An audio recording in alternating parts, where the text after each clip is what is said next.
Okay, we are ready for Nebraska head coach Scott Frost. I will open questions. Parker Gabriel. Scott, where do you start after that one? Obviously, you got up to a bad start with the turnover on the first play, but where does your mind go after a result like that? Well, we started the game off about the way we played the whole game. I didn't really see this coming. We talked all week about what we needed to do to win, that after a good win for our program last week, that we needed to double down on everything we've been doing with energy and practice habits and enthusiasm. And I was embarrassed by our level of execution in all three phases, and I didn't think we had the juice we had last week. We didn't get as many hats to the ball on defense. We made mistakes over and over on offense. We made mistakes on special teams. I wasn't happy with it, and I didn't really see it coming, but it was almost like our team thought we won one game, we're good, and that's not how it works in this league. It's not how it works in life. It's not how it works in football. Andy Kendi. Scott, I know everybody's concerned about Colin Miller. Anything you can tell us to update his condition? I could barely hear you. I just got an update on Colin. He's been the heart and Colin's been the heart and soul of our football team. Colin's probably been our best leader, and he's played really well for us. Just got an update on him, and right now I'm cautiously optimistic that everything looks good. From what I hear, he's got feeling everywhere, full range of motion, movement, and the preliminary examination looks pretty good. So our prayers are with him. Ryan Christopherson. Hey, Scott, how did you think Luke played, and did you consider going to Adrian earlier? Yeah, we talked about what to do at halftime. Now, I'll be honest, at just like I always say, at every position, whichever guy gives us the best chance, that's who we're going to go with. Luke's a great player. He's going to be a great player. Today wasn't anybody's best day. And if Adrian gives us the best chance to win, it'll be Adrian. If Luke gives us the best chance, it'll be Luke. Nobody played good enough to win today. Right from the first snap of the game, nobody played good enough to win. And told the team we all have to look in our mirror on that. But we'll do the same thing we've always done and let them compete and decide who gives us the best chance. Caleb Henry. Was Cam Jurgens hurt, or did you just want to go a different direction at center in the second half? No, Cam's going to be a phenomenal player for us. He kind of re-aggravated his foot, couldn't push off it. I think that might have contributed some to the snap issues that we continue to have and have to get fixed as a coaching staff. But he just wasn't full speed, and we had to make a change. Caleb Henry. Coach, you're halfway through year 3 in Lincoln. What do you see as the biggest issues with the program right now? We got plenty of talent right now to compete in every game, but in order to win the games, you got to do a lot more right than what we did today. This has been a rebuild. We've had to rebuild talent. We've had to change culture. We've had to change attitudes. We've had to learn lessons. Feel like we've come a long way, but it sure didn't feel like it today. We're going to get this fixed. But the results need to come. The results are going to come, and it's what I told the players. The results are going to come when their expectations and their effort are aligned. And I didn't think we had as much juice today. I didn't think we had as much enthusiasm. I would die to go back and play one more game in Memorial Stadium. Nobody had to tell me to be fired up to play. Give anything to go play one more time on that turf. And I didn't see it coming, but I feel like we were lackadaisical today. We didn't we acted like we won one game and we were going to be fine. And I say all that. I got to give a ton of credit to Lovey and his staff and his team. Coach Osborne told us before every game that the team that's most physical is going to win, the team that plays better on special teams is going to win, and the team that wins the turnover battle is going to win. We did that last week. We got beat physically today. We turned the ball over, and we certainly didn't win on special teams. And we'll keep preaching that until the kids understand it, we get it done. Sam McEwen? Hey, Scott, you talked quite a bit about the players. How did you feel like the coaching matchup went today in terms of X's and O's, schemes, adjustments? How do you feel like Illinois did compared to your guys? Well, we got beaten every phase, I would say, players, coaches alike.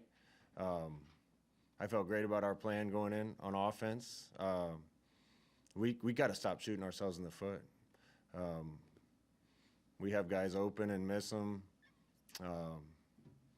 We have bad snaps that kill drives. We have penalties that kill drives. One little thing here or there, and it's not going to work. You know, I'm going to keep simplifying if I have to make sure that these young players can be in the right place and do the right thing. We played a lot of young guys, but we got beaten every phase today, Sam, and their team was more ready to play than ours. Did they surprise you with their execution off offense and their success at a variety of plays? I mean, they were able to run it and throw it and kind of do what they wanted. Did you anticipate them being that successful on offense, efficient-wise? No, I thought their quarterback played a good game. You know, we came into the game with kind of two different defensive game plans. We had to because we weren't sure who was going to play. I don't think we did a very good job as a coaching staff and a team settling into the plan that we needed to execute based on who was in there. And, you know, we gave up a couple 50-50 balls. We got to win them. Gave up a couple big runs where somebody was out of their gap. And overall, it was just not a good enough performance by anybody. We got a short week, so we need to move on fast, but we need to learn this lesson that nothing's going to be given to you, and we better come ready to play every week. Steve Sipple? Scott, what is you guys didn't really find any offensive rhythm. What's holding that unit back right now? Consistency of execution. You know, just when we're moving the ball, we do something that stops a drive. Just when we get something going, we have a bad snap, we miss a block, we miss protection, we miss a pass. We got to execute cleaner, and that's why I say with our young players, as simple as we need to get so that they can execute well, that's what we're going to have to do. We got to be able to throw the ball down the field. I have to look at the tape, but I feel like we had some guys running open downfield. And whether it's protection or vision or just trusting it and throwing them on time, we got to be better football team at throwing the ball down the field. That's kind of how this offense is built and always has been, and we're not good enough at it right now. One other thing, Scott, as the program's leader, I mean, do you get concerned on a day like this when you have to sell the notion of progress to people? Yeah, if I pay attention to what's going on outside, that's certainly a fair judgment to make after today. I know what I have in the locker room. I have a bunch of high character kids, and I have growing talent, and we're going to get it fixed. I have as much or more confidence today than I've had, but it simply was bad today, and that starts with me and goes to the whole team. The guys got to prepare a little better. The coaches need to prepare a little better, and we got what we need in that locker room to win. We got to bring it together. Do a couple more here. Sean Callahan. A couple more here. We'll do Sean Callahan. Coach, Luke threw 3 picks, ran the ball 20 times in the first half. Is that what you want? I mean, do you want those quarterbacks running as much as what Luke's doing? And why does it seem like the downfield throws just aren't there right now for him when he's in there? Um, I don't want him running that much. I want him to run when it's there. We're going to design a few things for him in the games. There's going to be some other times where the read dictates that they run it. A lot of those are happening on, quite a few of those are happening on pass plays where maybe we need to protect better or get the ball off on time. But, you know, there's a